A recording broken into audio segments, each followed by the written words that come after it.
Bismillahirrahmanirrahim. Sukses CPNS bersama The Prams. Makin di hati, makin mengedukasi, mengutamakan materi dan bukan animasi.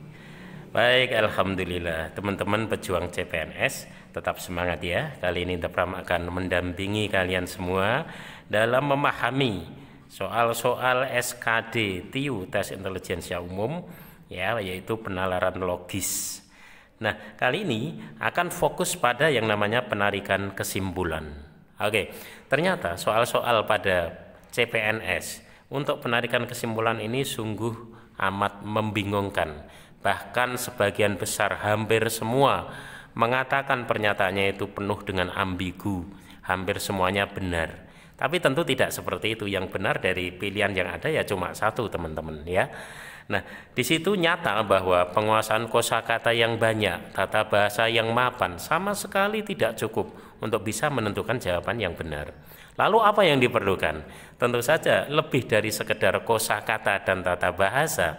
Teman-teman perlu sangat-sangat memahami dasar-dasar logika matematika. Ya, ini dan inilah yang akan disampaikan The Pram dalam video ini dari awal sampai akhir. Simak secara detail, lengkap ya, sehingga pemahamannya secara utuh. Maka yang tadi ambigu, yang tadi jawabannya tidak pasti, insya Allah targetnya adalah ternyata sangat pasti, sama sekali tidak ambigu. Gitu ya teman-teman. Maka saya ingatkan dulu, teman yang belum subscribe silahkan subscribe. Insya Allah channel ini penuh manfaat dan barokah bersama. Gitu ya. Oke, baik, kita awali teman-teman. Yang pertama, untuk penarikan kesimpulan itu yang dibutuhkan adalah tentang ingkaran. Ingkaran itu adalah negasi. Jadi negasi simbolnya nanti seperti ini, gitu ya. Dan teman-teman, tentang ingkaran ini sebenarnya ya kebalikannya iya ya tidak dan seterusnya. Nah, contoh sederhana bahwa saya makan nasi, itu ingkarannya apa? Ya sederhana saja, ingkaran dari saya makan nasi adalah saya tidak makan nasi. Nah, begitu sederhana ya teman-teman. Ingkaran dari saya makan nasi tentu saya tidak makan nasi, gitu. Nah, dalam hal seperti ini harus hati-hati. Yang paling tepat ya saya tidak makan nasi. Misalnya diganti dengan saya makan mie. Apakah itu ingkaran dari saya makan nasi? Bukan, teman-teman. Ya, maknanya berbeda.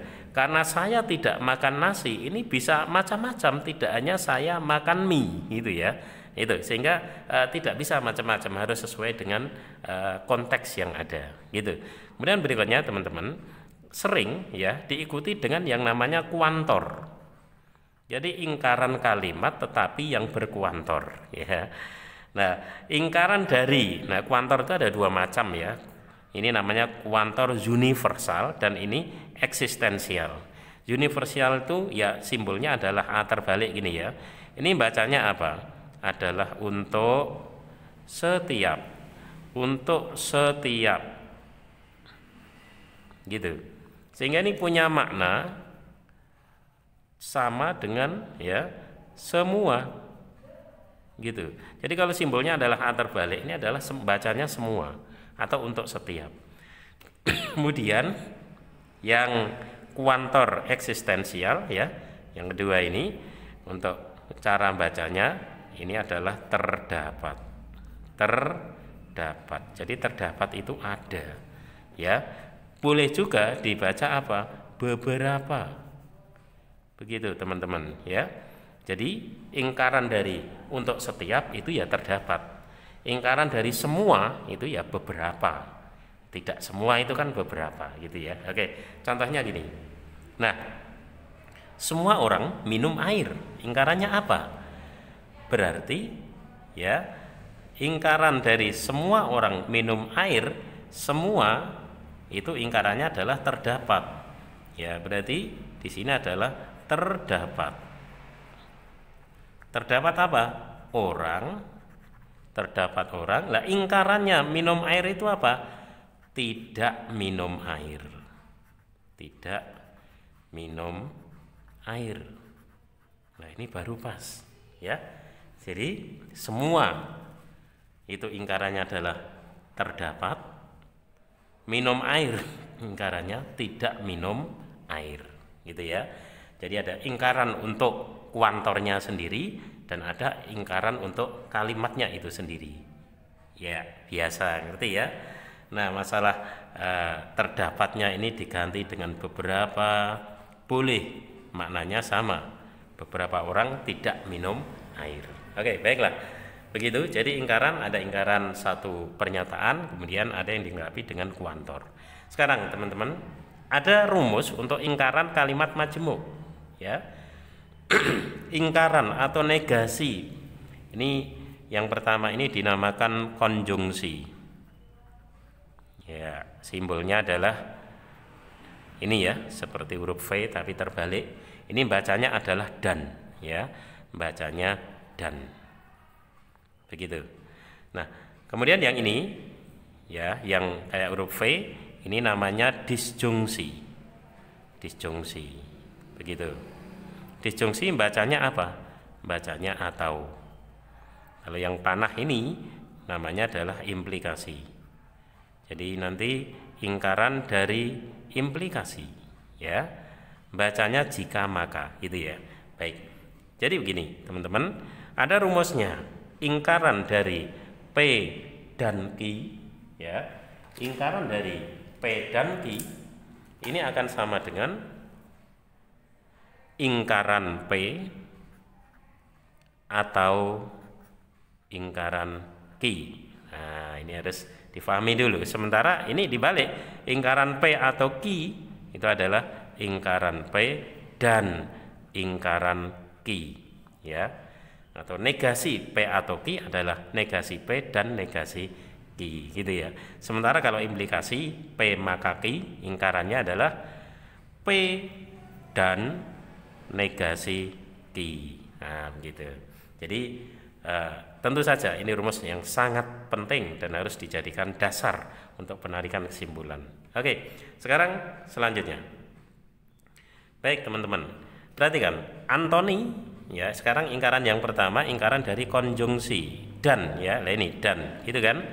Antoni membeli buku dan pensil, ya. Berarti ingkaran dari P dan Q. Antoni membeli buku dan pensil, ya. Nah, membeli buku tentu saja di sini apa? Membeli buku itu adalah P. Pensil adalah Q, ya. Jadi P dan Q itu ingkarannya adalah ingkaran P, kita tulis yuk. Jadi gimana?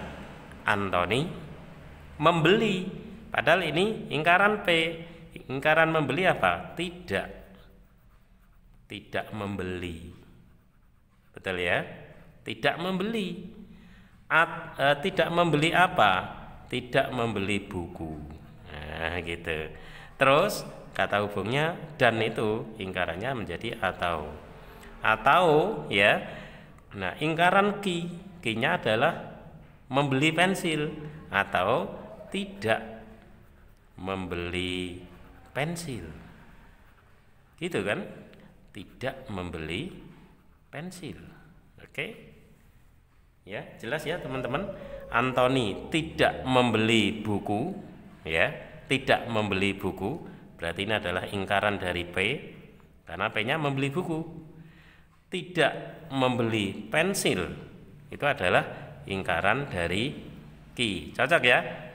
Ingkaran P atau ingkaran Q. Ingkaran P atau ingkaran Q. Nah, cocok banget ya. Memang harus sesuai dengan rumus ya. Ingkaran P dan Q adalah ingkaran P atau ingkaran Q. Oke, baik. Sekarang contoh yang disjungsi, teman-teman. Jadi ingkaran P atau Q itu ingkaran P dan ingkaran Q, gitu ya. Mari kita perhatikan. Antoni membeli buku. Ini adalah P atau pensil Q. Ya, seperti ini sebenarnya dua kalimat. Antoni membeli buku atau Antoni membeli pensil, gitu ya teman-teman, memahaminya harus gitu. Nah, atau ya ini ya, maka hasilnya adalah ingkaran P. Berarti mari kita tulis apa jadinya. Ingkaran dari pernyataan itu berarti Anthony, kita tulis dulu. P itu membeli buku. Ya, berarti ingkaran P adalah tidak membeli buku. Tidak membeli buku. Gitu ya. Tidak membeli buku. Nah, atonya menjadi apa? Dan. Nah, hati-hati. Ya. Ingkaran ki itu membeli pensil. Ingkarannya apa? Berarti tidak membeli pensil. Gitu ya. Tidak membeli pensil. Oke, selesai. Jadi, teman-teman, Anthony tidak membeli buku.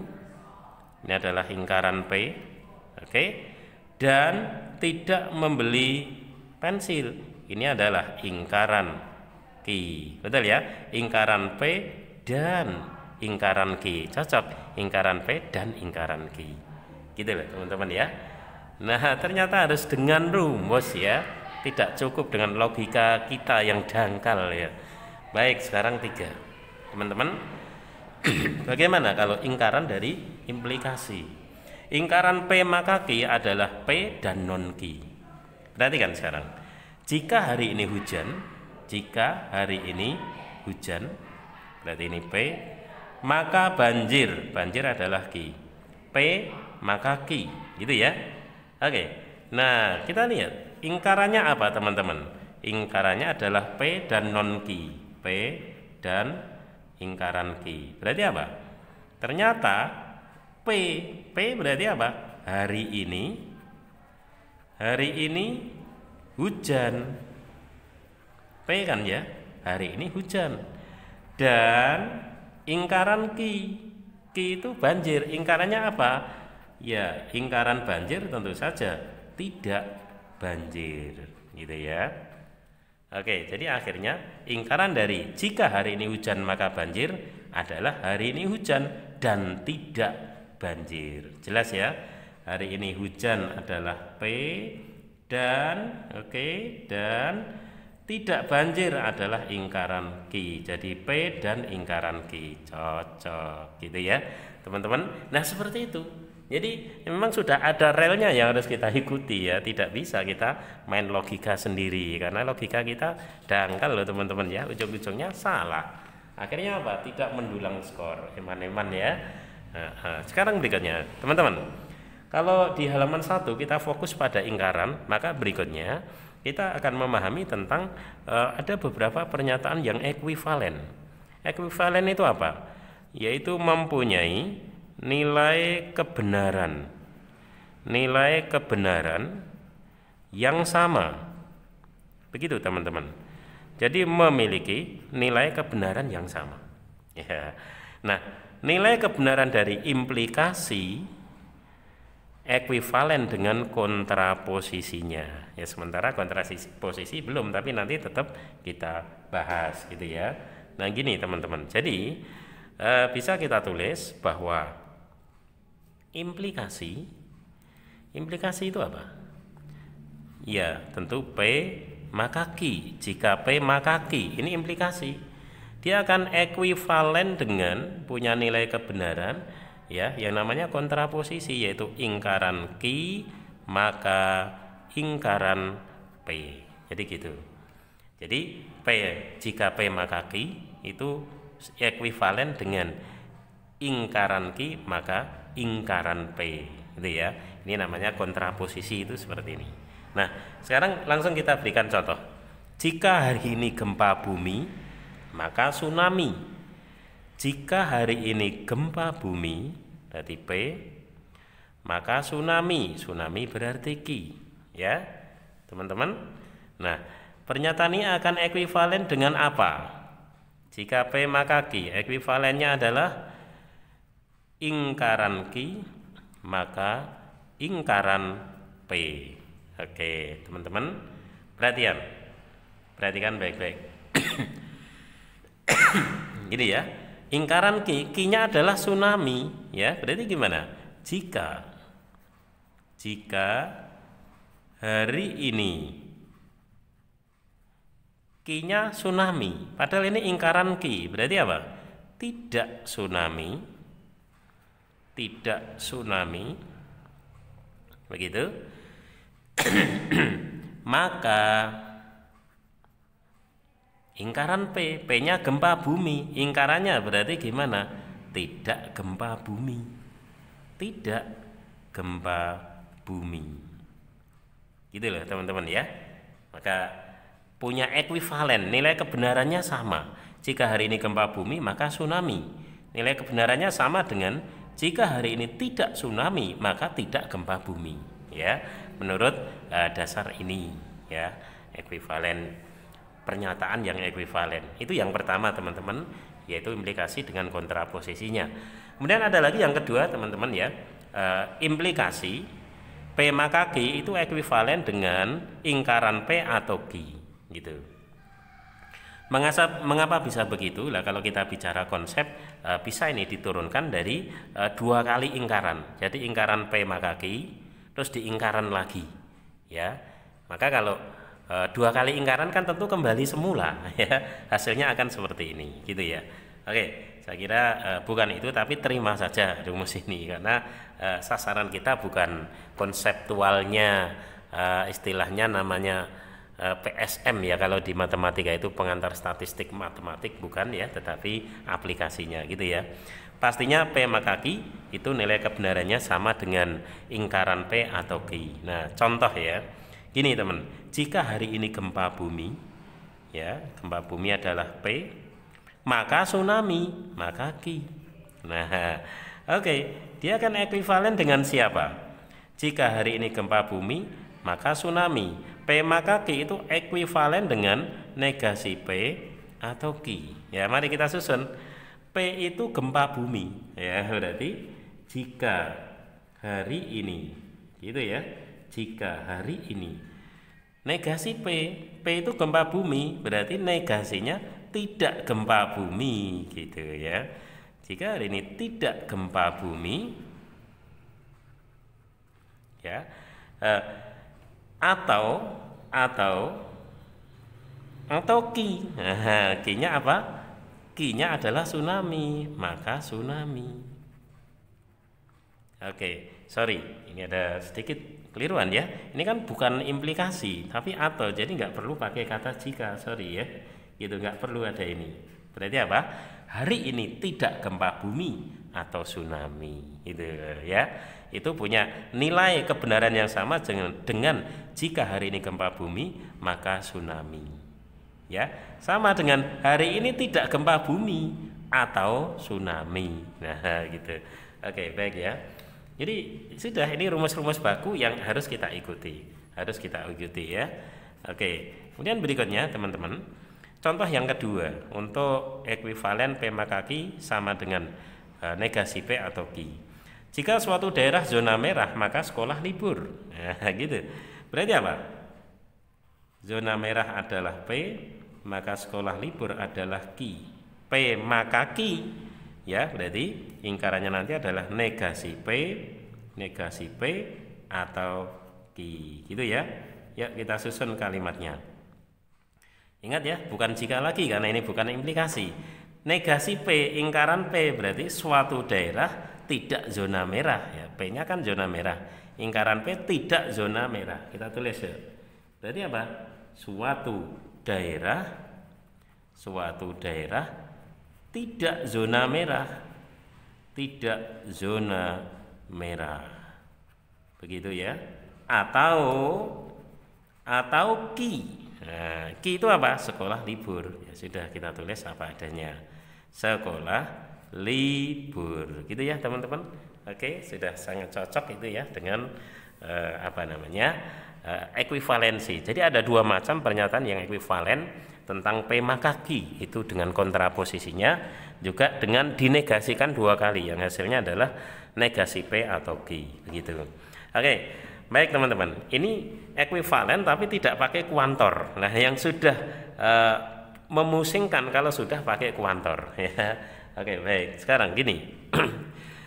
Kesamaan pernyataan sama ekuivalensi ya, pernyataan tapi berkuantor. Tadi kita sudah tahu ya, ada universal, ada eksistensial. Satu, tidak ada P itu punya nilai sama dengan semua tidak P, gitu. Jadi tidak ada P ini bernilai sama dengan semua tidak P, gitu. Contohnya apa? Contohnya ini teman. Tidak ada siswa bolos, ya. Berarti tidak ada siswa bolos. Oke, siswa bolos itu P. Ya, tidak ada diganti dengan semua. Berarti gimana?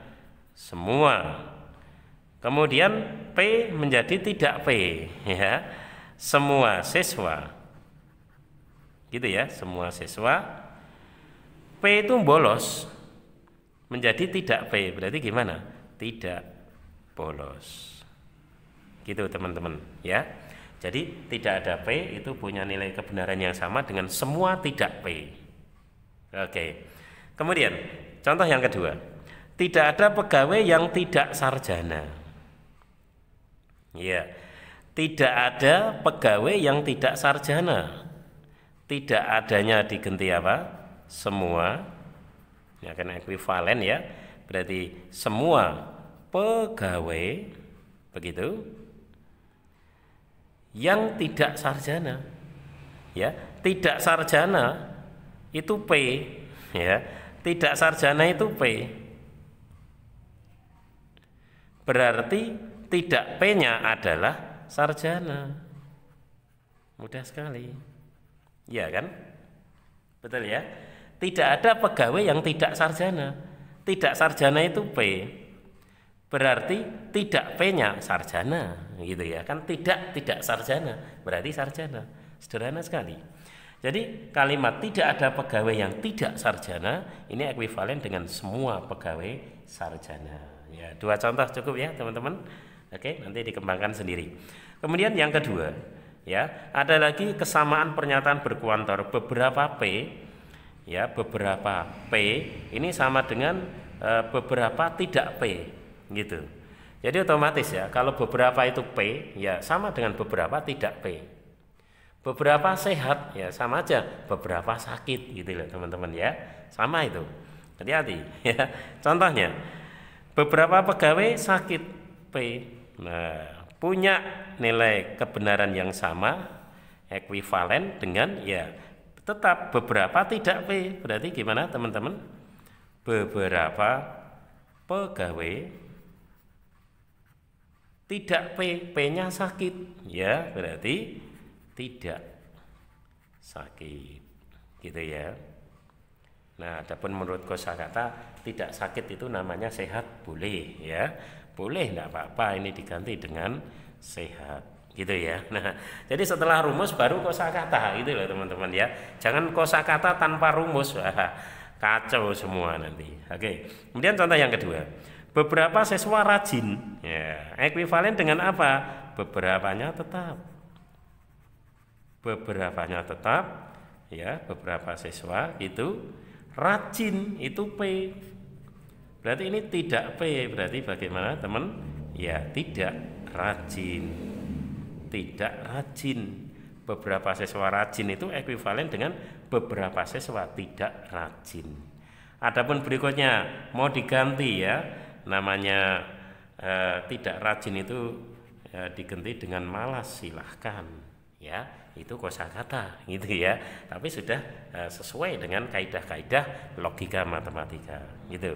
Jadi beberapa siswa rajin adalah beberapa siswa malas, itu sama gitu ya, ekuivalen dari kuantor. Jadi kalau tidak ada itu menjadi semua ya, tapi kalau beberapa tetap beberapa, cuma P-nya menjadi tidak P. Ingat gitu ya. Oke, baiklah teman-teman. Nah, kita sudah selesai 2 halaman ya. Halaman pertama tadi konsentrasi kepada ingkaran, kemudian yang kedua, halaman kedua konsentrasi pada pernyataan ekuivalen. Kemudian yang ketiga teman-teman adalah tentang logika kesimpulan. Prinsip dasar bagaimana kita menarik kesimpulan tentu dari premis-premis yang ada gitu. Kita mulai. Yang pertama teman-teman ya, ada yang dinamakan dengan modus ponen. Bagaimana modus ponen itu? Modus ponen itu jika ada premis P maka Q. Dan ternyata memang P. Iya, langsung kita tarik kesimpulannya. Kesimpulannya ya dia adalah Ki, gitu ya. P maka Ki, dan ternyata memang P. Ya sudah, maka Ki, gitu ya. Oke. Baik. Sebelumnya gini, teman-teman. Ini tadi kita baca apa? Ya, ini penting kita sampaikan di sini. Kelihatan ya, enggak apa-apa. Jika P maka Ki, jika P maka Ki. Ini bacanya ya, kita tulis. Jika P maka Ki. Gitu. Ini boleh dibaca dengan semua P adalah Ki. Begitu teman-teman, penting ini. Karena nanti banyak dalam soal itu bukan jika P maka Ki, tetapi dirubah menjadi semua P adalah Ki. Jadi semua P adalah Ki, dan kenyataannya P ya, kesimpulannya pasti Ki. Itu ponen ya. Contohnya teman-teman, jika hari ini mendung maka hujan. Jika hari ini mendung adalah P, maka hujan adalah Ki. Jika P maka Ki. Nah, ternyata adalah P. Berarti gimana P-nya? P-nya adalah hari ini. Hari ini ternyata mendung. Ya. Betul ya? Kan P ya. Ini P. Nah, kesimpulannya apa? Kesimpulannya adalah Ki. Berarti apa? Hujan. Kesimpulannya adalah hari ini hujan. Begitu teman-teman ya, dalam contoh sederhana ini. Tapi nanti dalam soal akan banyak kita jumpai dengan variasi-variasi yang sangat asik. Oke, kemudian contoh yang kedua teman-teman, masih modus ponen ya. Semua kertas berasal dari serbuk kayu. Oke, semua kertas apa? Dia adalah P, berasal dari serbuk kayu, Ki. Semua kertas berasal dari serbuk kayu. Ya, semua P adalah Ki. Ini sama dengan jika P maka Ki. Ya, jika kertas maka berasal dari serbuk kayu, sama ya. Jadi ini adalah premis yang pertama, jika P maka Ki. Kemudian berikutnya, sebagian kartu ucapan berasal dari kertas. Oke, nah kita konsentrasinya di sini teman. Kalau seperti ini ya, kertas tadi apa? Ternyata memang P. Jadi ini jika P maka Ki, ya ternyata ini memang P. Ya, memang P. Jika P maka Ki, memang P. Kesimpulannya apa? Kesimpulannya adalah Ki. Lah, bagaimana dengan kalimat ini? Dengan kalimat yang mengikuti ini, ya enggak usah diapa-apakan, ikut saja dalam kesimpulan. Ikut dalam kesimpulan. Gitu. Berarti gimana? Kita tuliskan kesimpulannya Ki ya, teman-teman ya. Ki itu apa? Serbuk kayu. Oke. Berarti ini ikut aja apa adanya, nggak usah dirubah. Berarti gimana? Sebagian kartu ucapan, nah kesimpulannya adalah Ki. Ki itu apa? Berasal dari serbuk kayu. Berasal dari serbuk kayu. Begitu teman-teman ya. Jadi ini persis apa adanya ya, ikut saja. Berasal dari serbuk kayu itu apa? Berasal dari serbuk kayu itu adalah Ki. Jika P maka Ki, ternyata P, ya sudah kesimpulannya Ki. Cocok ya? Gitu teman-teman. Kalau ada kalimat yang mengikuti, ya sudah, ini ikut dalam kesimpulan dan sama sekali tidak kita rubah.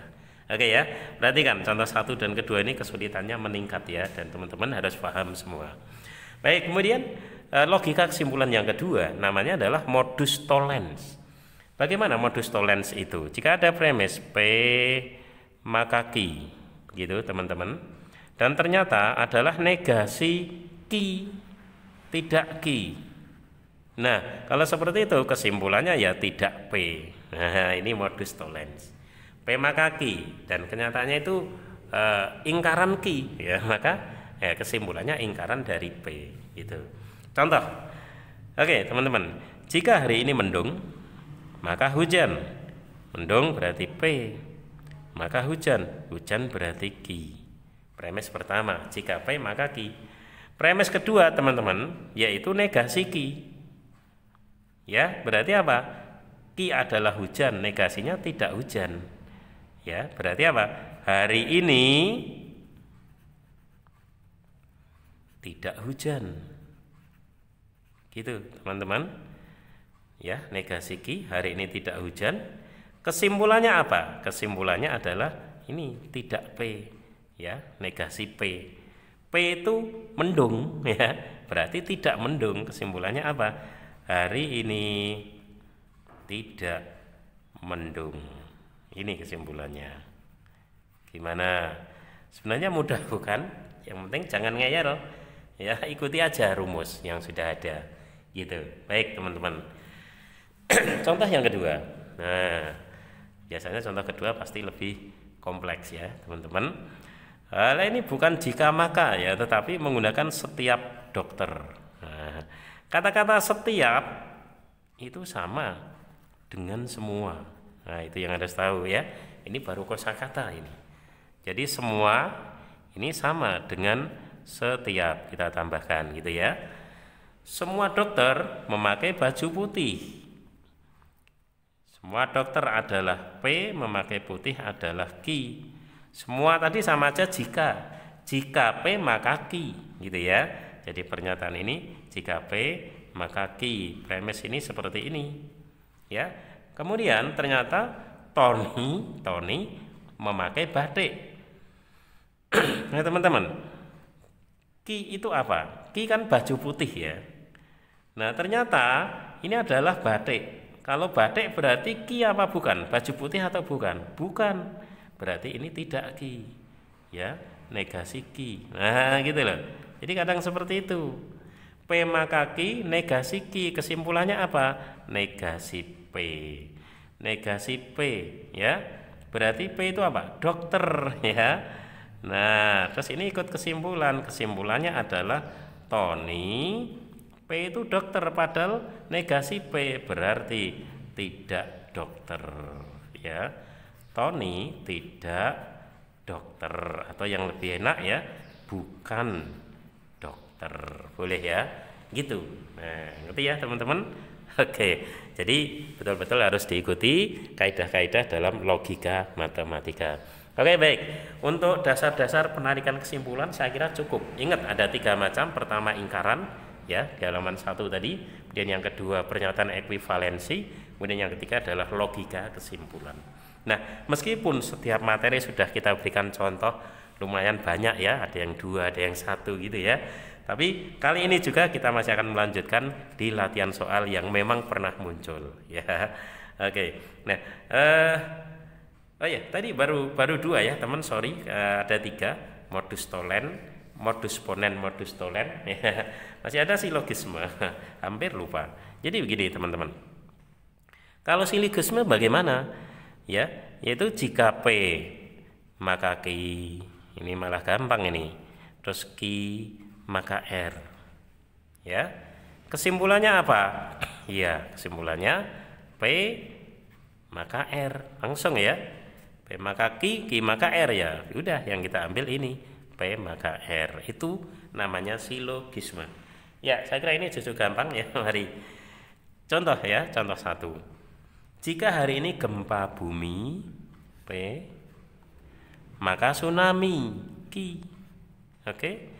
Jika hari ini tsunami Q, maka banyak warga meninggal R. Nah, gitu. Kesimpulannya apa? P maka R. Oke.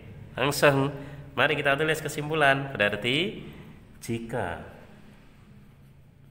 hari ini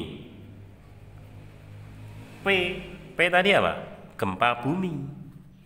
Gempa bumi. Ya, maka R itu banyak warga meninggal. Banyak warga meninggal. Gini ya teman-teman caranya, jelas toh ya, bahwa jika hari ini gempa bumi itu adalah P, warga meninggal itu adalah R. Jadi P maka R. gitu. Ini yang nggak ada kuantornya gitu. Kemudian teman-teman, ya, berikutnya ini contoh 2. Kalau udah semua itu kan kuantor ya. Semua atlet nasional harus berbadan kekar. Nah, ikuti teman-teman. Ini kan sama aja jika P maka Q. Semua tadi kan sama ya dengan jika. Oke. Nah, atlet nasional itu P. Berbadan kekar ya adalah Q. Ya. Jika P maka Q. Nah, atlet lari adalah atlet nasional. Oke. Gimana ini? Atlet lari adalah atlet nasional. Atlet nasional tadi apa? Atlet nasional tadi kan P, ya toh. Terus atlet lari tadi belum ada toh, berarti ini R. Wow, gitu ya teman-teman. Oke, ini agak beda soal ini. Coba perhatikan baik-baik. Jadi polanya bagaimana? Kita tulis di sini.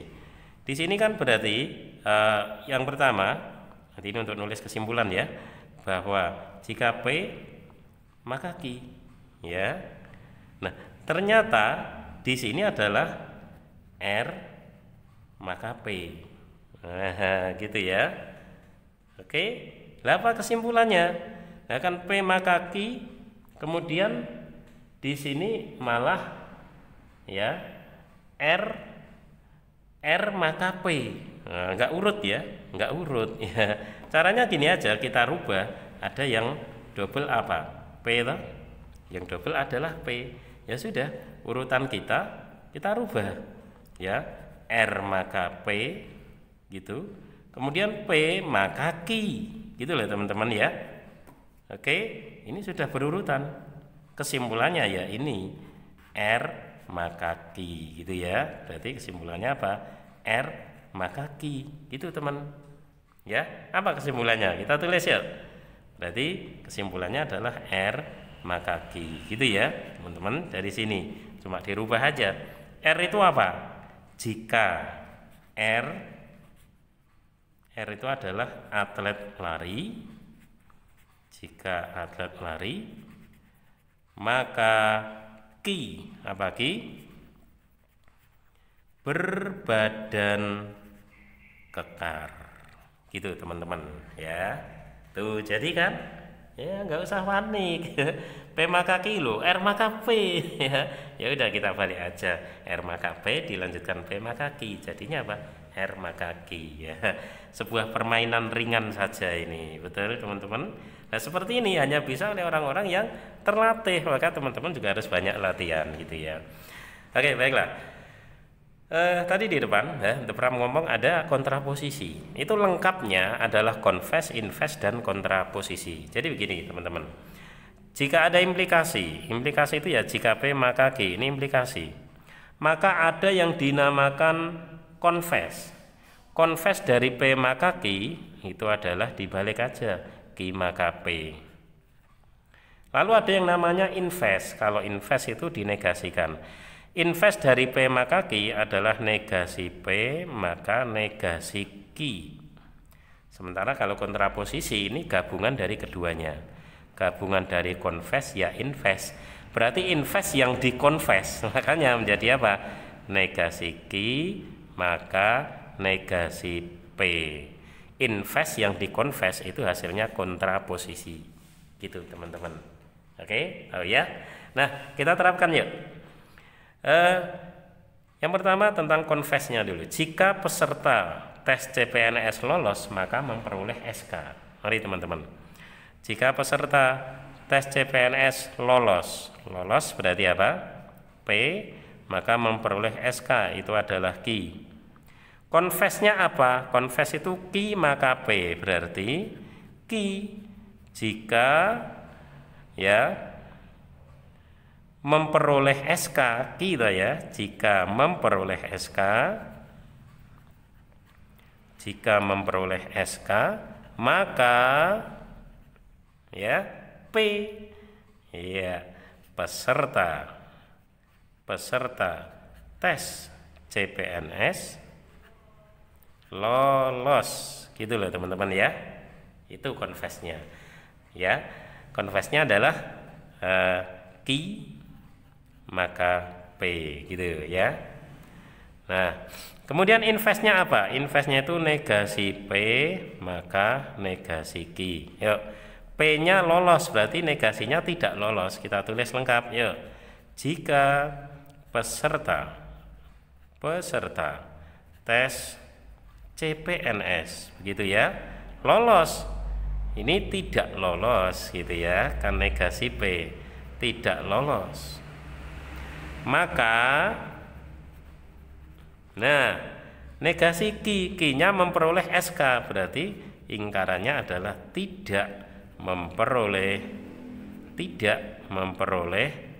SK gitu teman-teman ya. Jadi lalu kontraposisinya apa?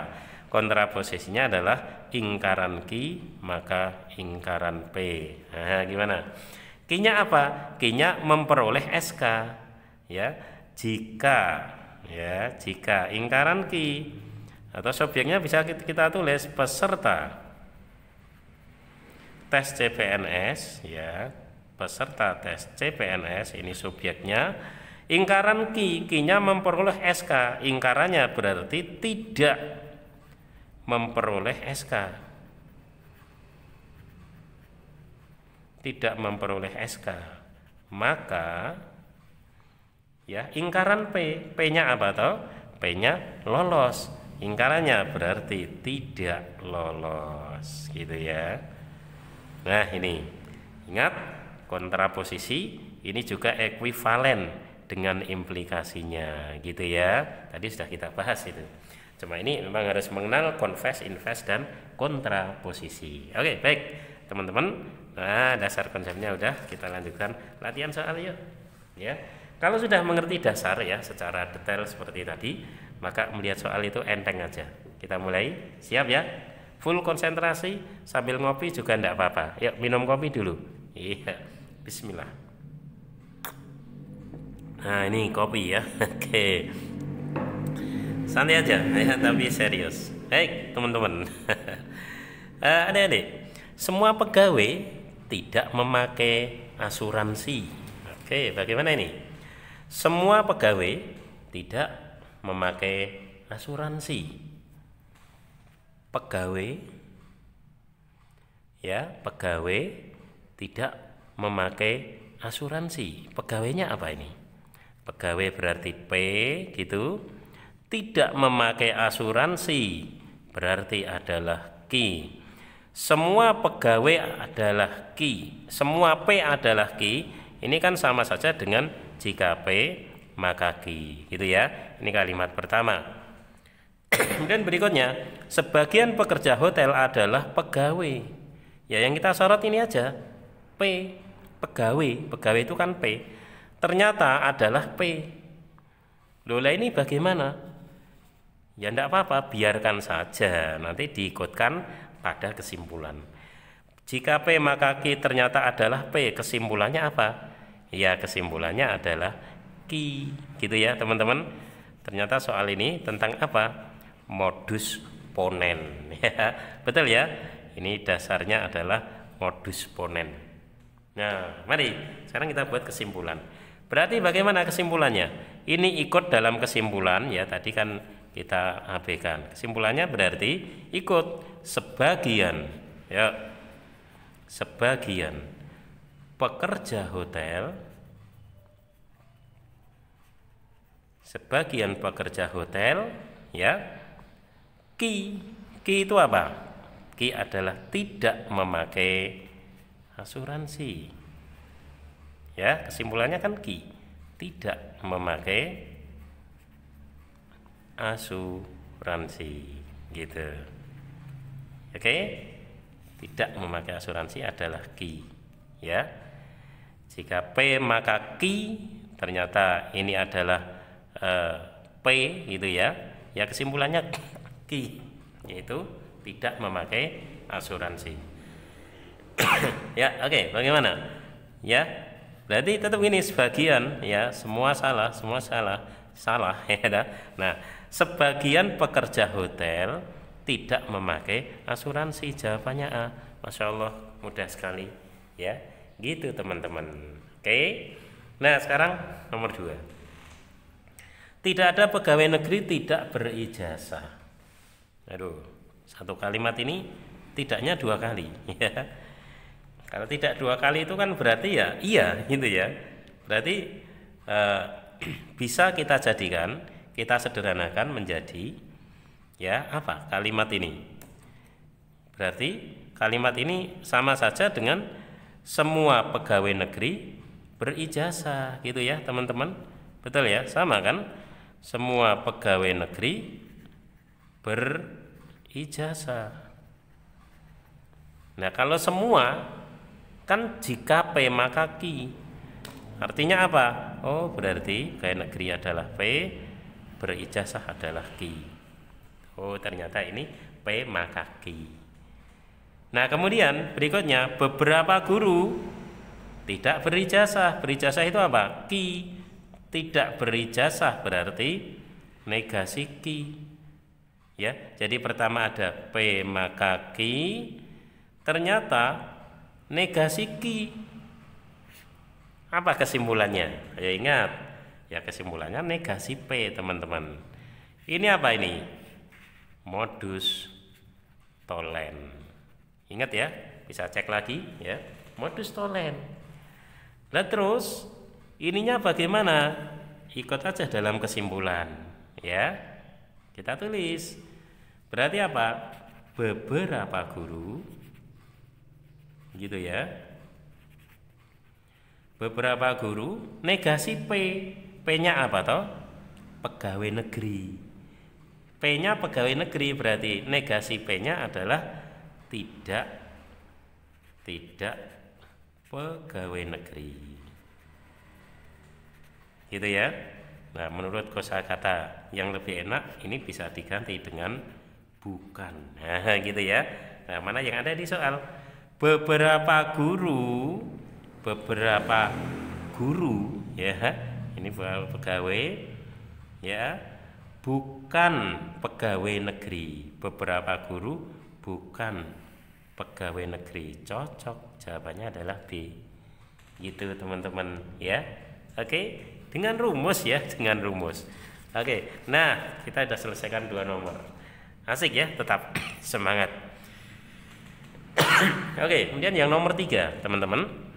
Jika ada martel, pasti ada paku. Martel adalah P, paku adalah Q. Berarti itu jika P, maka Q. Oke ya. Kemudian, jika ada paku, paku tadi apa? Paku itu Q, pasti ada kayu. Oh, berarti R ya. Berarti apa? Jika Q, maka R. Nah, udah jelas sekali. Ya, kesimpulannya apa? Q-nya hilang. Langsung pertama sampai terakhir. Jika P maka R. Gitu kan tadi ya, teman-teman? Oke, ini tadi logika apa namanya? Logika kesimpulan yang disebut dengan silogisme. Gitu, teman, ya. Mari kita simpulkan. Jika berarti kesimpulannya adalah jika P. Ayo, P tadi apa? Martil ya, martil ya. P itu ada martil. Jika ada martil gitu, maka R. R itu apa? R adalah ada kayu. Wow, mudah sekali ya. Jika ada martil, salah ya. Jika ada martil maka ada kayu. Subhanallah, langsung ketemu. Jawabannya C. Loh, kok mudah? Iya, karena sudah menguasai logika yang mapan sesuai logika matematika gitu. Oke, jangan-jangan 4 juga mudah ya. Ini kalau nggak ngerti ya bisa pusing sekali. Sebagian yang punya Facebook mempunyai teman banyak. Kemudian semua yang mempunyai teman banyak adalah generasi muda. Kesimpulan yang tepat adalah A. Semua yang punya Facebook adalah generasi muda. B. Tidak semua generasi muda mempunyai Facebook. C. Sebagian generasi muda mempunyai Facebook. D. Sebagian yang mempunyai Facebook adalah generasi muda. E. Sebagian yang mempunyai teman banyak mempunyai Facebook. Waduh ya. Kalau nggak punya dasar logika yang benar, pusing sekali ya. pusing bin mumet alias ngeluh gitu ya. Teman-teman, mari kita sikapi ya dengan penuh ilmu. Sebagian yang punya Facebook mempunyai teman banyak. Ya, gitu ya. Jadi dalam hal ini, terus yang kedua, semua yang mempunyai teman. Jadi justru yang paling atas ya itu yang pakai semua, karena harus implikasi kan. Maka ini jadikan paling atas urutan nomor 1 gitu loh. Kemudian ini nanti kalimat yang kedua ya. Berarti nomor 1, semua yang mempunyai teman banyak, ini jika P, maka generasi muda, ini Ki ya. Jika P maka Ki ya. Nah ternyata kalimat kedua, sebagian yang punya Facebook mempunyai teman banyak. Teman banyak itu apa? Ya, teman banyak itu tadi apa? Teman banyak itu adalah P ya. Teman banyak ini yang kita soroti adalah P. Nah ini gimana? Tidak apa-apa, nanti ikut saja dalam kesimpulan gitu ya. Ternyata rumus untuk soal ini, pertama ini nomor 1, semua yang mempunyai teman banyak adalah generasi muda, itu P maka Q ya. Terus sebagian ini ikut, nah teman banyak ternyata P, ternyata adalah P. Wow, jika P maka Q ternyata adalah P, ya sudah, kesimpulannya adalah Q. Iya, siapa kira kalau ini ternyata modus apa teman-teman? Ponen gitu ya. Kemudian yang ikut dalam kalimat kesimpulan ini ya seperti tadi ya, berarti apa? Sebagian, kita tulis apa adanya kalau yang mengikuti ini ya, yang punya Facebook ya, yang punya Facebook, yang punya Facebook. Oke, kesimpulannya adalah Q teman-teman ya. Q itu apa? Generasi muda, adalah generasi muda. Selesai, udah valid banget ya. Ini kesimpulannya adalah Q.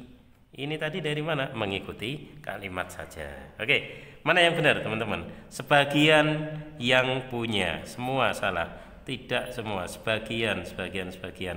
Sebagian yang punya Facebook, sebagian generasi muda. Sebagian yang punya Facebook adalah generasi muda. Cocok banget, jawabannya D. Berarti yang lain lewat gitu ya teman-teman. Oke ya, pegang dulu konsepnya baru pede. Nggak ngerti konsep mau pede, mentang-mentang pinter bahasa. Beda ya, bahasa mendukung saja, tapi tetap konsepnya adalah konsep dasar logika matematika. Berulang-ulang saya katakan ya. Oke, sekarang 5 teman-teman, perhatikan. Jika saya pintar maka saya menjadi dokter. Itu pernyataan pertama. Yang kedua, jika saya menjadi dokter maka saya membuat resep. Kesimpulan yang tepat adalah jika saya pintar maka saya, tadi nulisnya ya kurang, maka saya membuat resep gitu ya. Ini jawaban yang pertama. Yang A adalah gini,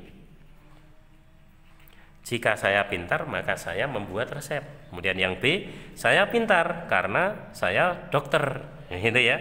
Kemudian C, hanya dokter yang bisa membuat resep. Kemudian D, resep dibuat oleh orang pintar. Kemudian E, saya pintar namun belum tentu bisa membuat resep. Pusing deh dijamin ya. Oke, nah biar nggak pusing kembalikan. Jika saya pintar, P ya, P, maka saya menjadi dokter, maka Q gitu. Jadi ini adalah P maka Q gitu. Terus jika saya menjadi dokter itu adalah Q, maka saya membuat resep, belum ada ya, berarti R gitu ya. Ternyata adalah Q maka R. Oh, P maka Q, Q maka R, ya sudah, kesimpulannya P maka R gitu teman-teman ya, karena ini direduksi. Akhirnya pertama ke terakhir. Apa ini? Siapa mengira kalau ternyata ini adalah silogisme ya. Kita tulis kesimpulannya. Berarti jika P maka R. P itu apa? Pintar. Yuk tulis. Jika saya pintar, begitu teman-teman,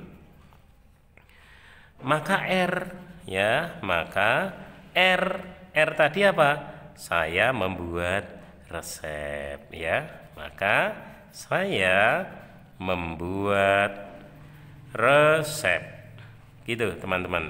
Mana? Jika saya pintar, maka saya membuat resep. Oh, langsung yang benar adalah A. Begitu ya teman-teman. Ya, pernyataan yang lain lewat ya, lewat, sudah kalah dengan rumus. Gitu. Baik, terakhir untuk kali ini ya. Oke, nomor 6. Semua karyawan harus hadir dalam rapat rutin. Sementara office boy adalah karyawan. Maka mana yang benar? Semua yang hadir, jawaban A ya. Semua yang hadir dalam rapat rutin adalah office boy. Jawaban B, sementara peserta rapat rutin bukan karyawan. Jawaban C, sementara peserta rapat rutin adalah office boy. Jawaban D, sementara office boy hadir dalam rapat rutin. Jawaban E, semua yang hadir bukan office boy. Waduh. Oke, mari secara positif kita sikapi. Semua kan sama aja jika karyawan harus hadir dalam rapat rutin. Karyawan berarti P, ya, hadir rapat rutin berarti Q. Ya, ini ternyata jika P maka Q. Pernyataan pertama. Pernyataan kedua, sementara office boy adalah karyawan. Nah, ini yang kita soroti, karyawan. Karyawan tadi apa? P. Ya, ternyata P. Ya sudah, kesimpulannya apa? Ya Q. Ya. Masya Allah, gitu ya teman-teman. Ternyata ini apa? Ponen. Ya ampun, gitu ya. Oke. Nah, masalah ini bagaimana? Seperti tadi dan sebelumnya, ikut saja dalam kesimpulan, tidak usah dirubah. Kita tulis bagaimana? Berarti sementara office boy, gitu teman-teman ya. Sementara office boy, ya, Q, kesimpulan kita itu Q loh ya. Q itu apa? Ini harus hadir ya. Sementara office boy, ya, hadir gitu dalam rapat rutin. Gitu ternyata teman-teman ya. Kesimpulannya ini. Berarti gimana? Sementara office boy, sementara yang hadir, sementara peserta ya. Nah, ternyata jawabannya adalah D. Sementara office boy hadir dalam rapat rutin. Gimana teman-teman? Masih ambigu? Tidak kan? Pasti sekali toh? Masih bingung? Belas nggak bingung kan? Semua sudah ikut rel-rel ya. Relnya adalah logika di matematika. Oke, baik teman. Sementara ini tentang logika matematika, artinya prinsip pengambilan kesimpulan dipadu dengan video The Pram yang satunya juga tentang masalah yang sama.